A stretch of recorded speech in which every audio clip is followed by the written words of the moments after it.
He won a Pulitzer Prize, he traveled the globe. He experienced war firsthand, he influenced generations of people to do more.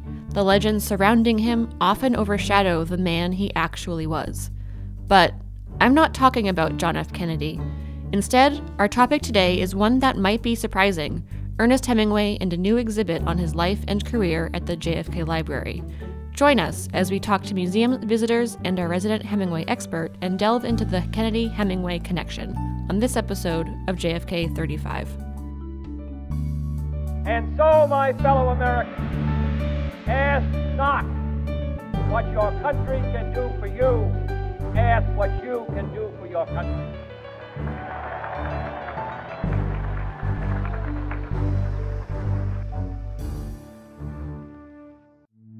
Welcome back to the JFK Library Foundation's podcast, JFK 35. I'm Jamie Richardson, and I'll be hosting solo this week, but you'll hear from my co-host Matt Porter later in the episode.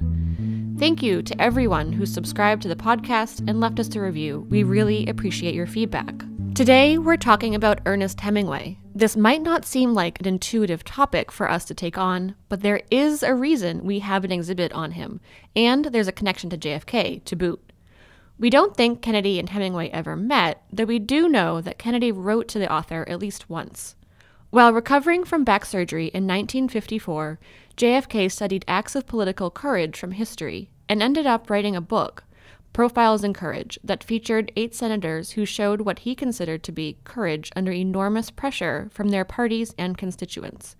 He came across Hemingway's definition of the word courage. Hemingway called it grace under pressure. Kennedy liked the expression so much he wanted to use it in his book. JFK wrote to Hemingway to ask what the origin of the phrase was. Hemingway's publishers, Scribner's, wrote back that they couldn't verify the definition. In the end, Kennedy's publishers, Harper's and Brothers, now HarperCollins, were able to find the origin of the quote. Hemingway used it in a 1929 interview in The New Yorker with writer Dorothy Parker. And so we can all read a few of Ernest Hemingway's words in the first lines in the first chapter of John F. Kennedy's Profiles in Courage. It reads, "This is a book about that most admirable of human virtues, courage. Grace under pressure," Ernest Hemingway defined it. Hemingway's and Kennedy's worlds would continue to orbit each other's. They'd even collide a few times. As a result of these interactions, both during their lives and after their deaths in 1961 and 63, the JFK Library is the main repository for Ernest Hemingway's papers, with nearly all of his manuscripts and papers here at the library. If you're wondering exactly how this happened, don't worry. We'll go into more detail with our Hemingway expert later in the show. But for now, Matt Porter will take us down to the library's first permanent exhibit on Ernest Hemingway. Let's listen in. Seeing these things brings us closer to him, somehow makes him more real to us, which is the special magic of historical artifacts. In 2016, museum curator Stacy Bredhoff and the JFK Library opened an exhibit for the first time on its Ernest Hemingway collection. The collection is one of the largest in the world and includes 90% of Hemingway's papers. While the exhibit was a hit with visitors, it was only temporary and closed at the end of 2016. But now, visitors have a chance to view the museum's first permanent exhibit on Ernest Hemingway. For Bill Dickens from Oregon, he was surprised to find the exhibit on one of America's most famous authors. I would not have made the connection. I came here with one set of expectations and was pleasantly pleased to see the Hemingway collection. I would say that I'm a casual reader of Hemingway. I know of his great works. I forgot that he actually spent time in Cuba, and I also forgot the year in which he won the Nobel Prize in Literature. Robin Malavalin was visiting from just outside Boston. She says exhibit items from early drafts of A Farewell to Arms to photographs from Hemingway's personal collection help encompass his life. Well, it's beautiful. I like that it's organized. I like the way it's organized. It has photos and picture cover, book covers. It has really interesting captions and letters. Ronald Eichler is a history teacher. He says Hemingway's writing style offers students a look at what life was like in the early 20th century. I noticed that his World War I experiences were explained in relation to Farewell to Arms, which in college was the first novel I had ever read. I taught my students that getting a feel for, say, Italy, with his book Farewell to Arms, with the food, the restaurants, the wine, the atmosphere, an American in World War I before the United States got involved in World War I. I found that very interesting. Eigler says there's a lot from Hemingway's writings that people can relate with today. His life experiences and connecting that to, say, the history in World War I and even World War II. He was a correspondent late in the war. And I can really tie into that and relate to that. And I think a lot of people in today's times need to reconnect with a person like Hemingway and his writings. Elaine Ferre came from Wilmington, North Carolina to see the library. She found the Hemingway exhibit to be a wonderful surprise. I just love seeing that The Old Man and the Sea was the last book. I didn't even realize that was the last book that he wrote, so loved it. You're kind of a Hemingway fan? I like it, yes, I do. As a Hemingway fan, what particular picture or document did you really like in this exhibit? I really like the one about the last man in the sea, The Old Man in the Sea. It was just like, I was very surprised that it was Cuba, or the area of Cuba was the one that inspired him to write this. I was like, wow. I did not know that at all. And for a moment in the museum, Ferre found something to admire that's shared between both men. You never know what connections are with history, but it's wonderful because everything always just comes back together. It's wonderful. I love it. President Kennedy was an equal admirer. Listen as museum curator Stacy Bredhoff reads President Kennedy's 1961 tribute to Ernest Hemingway, written after his death. Few Americans have had a greater impact on the emotions and attitudes of the American people than Ernest Hemingway. From his first emergence as one of the bright literary stars in Paris during the 1920s, as chronicler of the lost generation which he was to immortalize, he almost single-handedly transformed the literature and the ways of thought of men and women in every country in the world.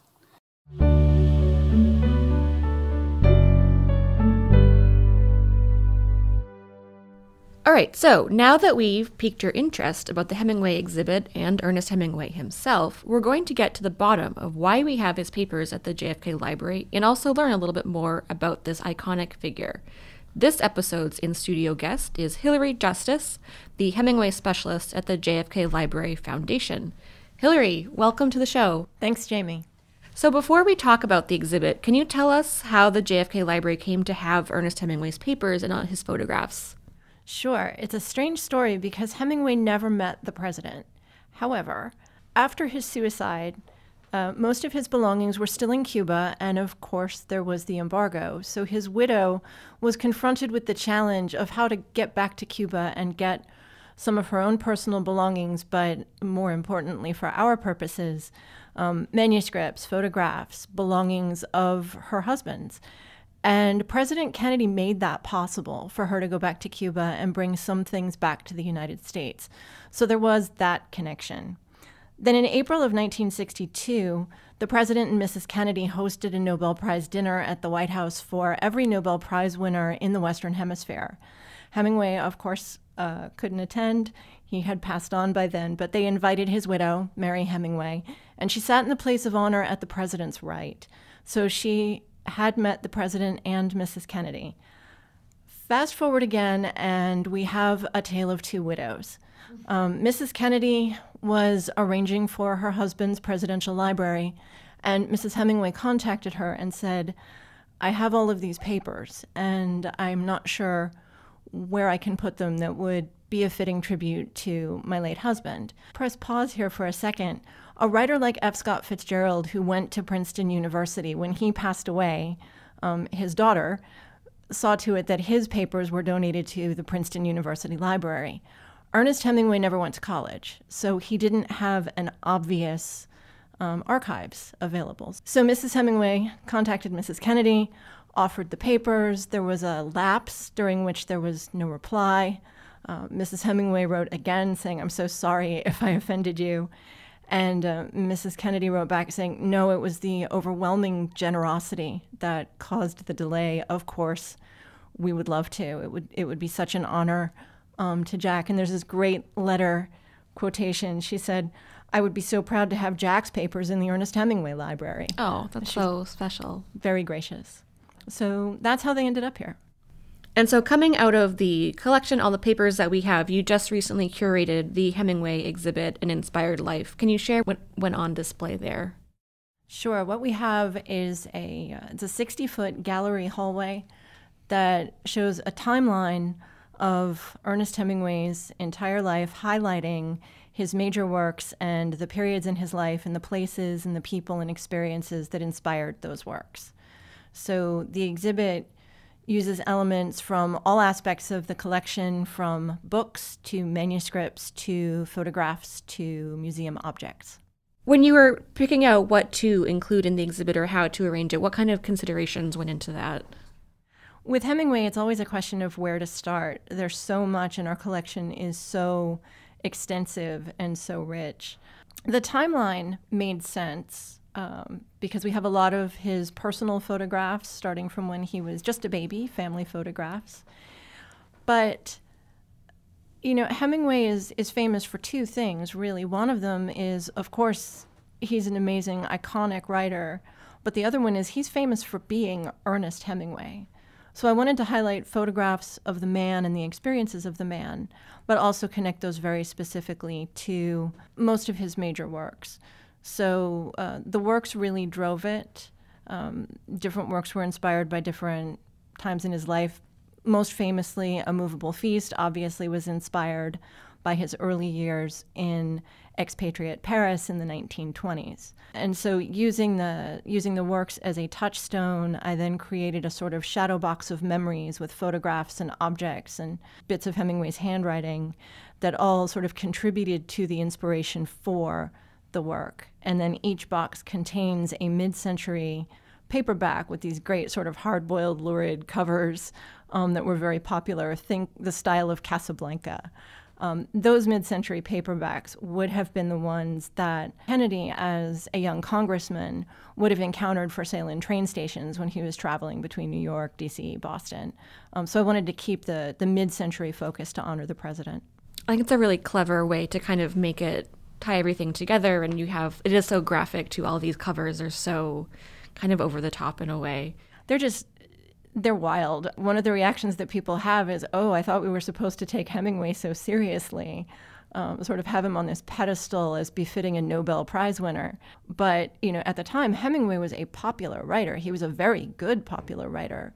So you end up with these paperback treatments of these sort of hard-boiled looking men and these sort of wafty, romantic-looking women, and then snippets of text saying, like the blurb saying, could he live without the power to love, on the cover of The Sun Also Rises, which of course refers to Jake Barnes's very unfortunate war wound. So talking with the paperbacks, are there other favorite items that you have in the exhibit? I think at a certain point during the process of putting together the exhibit, every single thing in there became, at least temporarily, my favorite item. My favorite photograph is one from a collection we have here that was just opened. It's the George Levins collection. And it's an older Hemingway who is smiling with just the pure joy of a young man. And he's on his fishing boat. You can see the hand of his longtime friend and fishing boat captain, Gregorio Fuentes. It's on his shoulder. But he's just beaming. And it's rare to see a picture of the older Hemingway looking that happy and carefree. So that's definitely one of my favorites. Another favorite is an image of one of the museum objects we have here at the JFK Library. It's the head of an impala that Hemingway had taxidermied after his safari in the 1930s. And, you know, dead animals are a strange thing for me to have as a favorite object. Yeah, I'm an animal person, and yeah. I'm sure my cats, if they could understand this, would be just horrified. But impalas are really good eating. And I think in the contemporary U.S., we forget that we eat animals. Well, some people forget. And so it's this transformation of something necessary into a memorial. And Hemingway did that throughout his life. So he did it with every experience. He did it with objects. He saved everything. He was a pack rat. Yeah, we have all kinds of, I know we have like all notes, and he was a list maker, and every like piece of surface he could write on, it seems like he was writing. He did. I had the chance to visit his home in Cuba about, I don't know, almost 20 years ago now. He wrote on his bathroom wall. He recorded his weight there every day. And even as the staff in maintaining the home has painted the walls, they have kept that uncovered. So he saved everything. And of course, his widow preserved that. That was another crucial decision that I don't think gets her enough credit. She didn't get rid of anything that he saved. There's this great letter. She was going through some papers of his when he was traveling, and she was saying, "Oh, I've been going through your papers. You got a lot of papers." I can imagine all these kind of marital fights of, why don't you get rid of this? Why do we have so many of this? Why don't we have to save everything? Yeah, we're moving all the time. What are you doing? I love that image of Hemingway in the bathroom every morning, carefully weighing himself. And you don't think of Hemingway as being delicate or conscientious of certainly his body. He's hunting, he's fighting, he's traveling and flying in airplanes and crashing. And yet there he is thinking about, what am I weighing today? Mm-hmm. Yeah, he. If you look at the pictures of him, especially probably after World War II, he had been living large there for a while, and it showed. He didn't look very healthy in the photographs that, of course, were plastered all over the press. He was the most famous journalist covering the European theater in World War II, and that wasn't him. And I think it gave him pause, and he said, "Wait a minute, I need to make some changes." And so after World War II, he tried to get fit. He was, according to his son Patrick, he was a lifelong boxer. He thought it was a great way to exercise. He worked with, some of the great trainers in New York. It's a little known fact about him, but it was a great form of exercise. He loved it since he was a young man. Yeah, we have photographs of him, don't we, of him kind of striking a pose. We do. With boxing gloves. Constantly. Hemingway striking a pose is perhaps the best way to describe most photographs of Hemingway, actually. Yeah. But it was lifelong from his early years in Paris until his late years in Cuba. And then thinking about when putting together the exhibit, to go back to that, you mentioned that everything kind of became a favorite at one point. Were there any things that you eventually found out you couldn't put in that you would have loved to have on display? Oh, absolutely. That same photographer that I mentioned, George Levins, he did some stunning color slides of Hemingway and his widow, Mary, on their boat, and they're just beautiful. It's weird to see Hemingway in color. It's a little bit like The Wizard of Oz. It's supposed to be in black and white at that point. But Hemingway did live into the era of color photography. And they're vibrant. They look young. They look contemporary. They could have been taken yesterday. And I would have loved to include a couple of those, especially there's a beautiful one of Mary on the bridge of the Pilar. She just looks classic, sort of like a Grecian goddess. You can really see what Hemingway saw in her. However, Mary never inspired a character in any of the works that I featured in the exhibit, and for that reason, we don't have a picture of Mary. Oh. Did she ever feature into his writing? I don't think I picked up on that. Did she ever feature in his writing at other times? I feel like the other wives are so ingrained and we know about them. She did. She's a character in the African Journal because she went along for that safari in the 1950s. More subtly, she figures in another posthumous work, The Garden of Eden. Hemingway was fascinated with Mary's haircuts, and the characters in Garden of Eden, they often match Mary's physical description, and of course they're absolutely obsessed with cutting their hair to match. They wanted to be the same person, both romantically and spiritually, and in terms of haircuts. Interesting. Kind of a new way to, show off your romantic interest for someone. Say, oh, I'm going to have your haircut now. We're going to look exactly alike. Yeah, that's not weird at all. No, not at all. So since we are at the JFK Library, and we have these two kind of larger-than-life men, we have Kennedy in politics and history and Hemingway in literature and kind of 20th century pop culture almost. How would you compare the two men and how they relate to each other?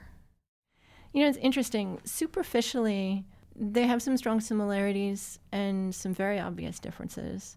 But I've been thinking about it, obviously, since I started working here and having to come to terms with the Hemingway-Kennedy iconicity in the same building. Two large egos in one building. Mm-hmm. Both of them had tremendous impact on American culture. I think they were both inspiring in different ways. Kennedy through his commitment to public service and also his exhortations to the public to, to do more, to be good citizens. It was very overt. He was a politician. He had to be direct. Hemingway's inspiration is no less iconic. It's a little more subtle. He's working in the realm of literature. As a young boy, he wanted to go out and have adventures. He wanted to write about them, and he wanted to receive credit for doing so. His ego was very strong. But he does inspire people to go have adventures. Everyone from, Henry Miller and Norman Mailer to former students of mine who even now I get pictures. They're like, hey, Dr. J, I'm in Pamplona. Here I am running with the bulls. So they both inspired, I think, young people especially to do more and be more than perhaps they were born to. Hillary, thank you so much for coming in to talk to us. This has been such a fascinating and fun and kind of lively discussion. Hemingway, I think, brings that out of everybody. We hope our listeners are excited about Hemingway as much as we are, and we'll be heading over to the library to see your wonderful exhibit very soon. Thank you. Thank you, Jamie. Before we wrap up this episode, we wanted to hear from Ernest Hemingway himself. In 1961, he won the Nobel Prize in Literature. Though he was too ill to accept in person, he did send a thank you to be read. The speech comments on Hemingway's own thoughts on the role of a writer. He later recorded his remarks, and true to form, they're pretty short, at about 2 minutes. So now, Ernest Hemingway, in his own words. No writer who knows the great writers who did not receive the prize can accept it other than with humility. There is no need to list these writers. Everyone here may make his own list according to his knowledge and his conscience. It would be impossible for me to ask the ambassador of my country to read a speech in which a writer said all of the things which are in his heart. Things may not be immediately discernible in what a man writes, and in this sometimes he is fortunate. But eventually they are quite clear, and by these and the degree of alchemy that he possesses, he will endure or be forgotten. Writing at its best is a lonely life. Organizations for writers palliate the writer's loneliness, but I doubt if they improve his writing. He grows in public stature as he sheds his loneliness, and often his work deteriorates. For he does his work alone, and if he is a good enough writer, he must face eternity, or the lack of it, each day. For a true writer, each book should be a new beginning where he tries again for something that is beyond attainment. He should always try for something that has never been done or that others have tried and failed. Then, sometimes, with good luck, he will succeed. How simple the writing of literature would be if it were only necessary to write in another way what has been well written. It is because we have had such great writers in the past that a writer is driven far out past where he can go, out to where no one can help him. I have spoken too long for a writer. A writer should write what he has to say and not speak it. Again, I thank you. Thank you for listening to this episode of JFK 35. Visit our podcast page at jfklibrary.org/JFK 35, where we'll have some links to the photos and documents mentioned on this episode. If you have questions or story ideas, email us at jfk35pod@jfklfoundation.org or tweet at us at JFK Library using the hashtag JFK35. You can also follow us on Facebook and Instagram. And if you liked what you heard today, please consider subscribing to our podcast or leaving us a review wherever you get your podcasts. We'll see you again in 2 weeks for another episode. Thanks for listening and have a great week.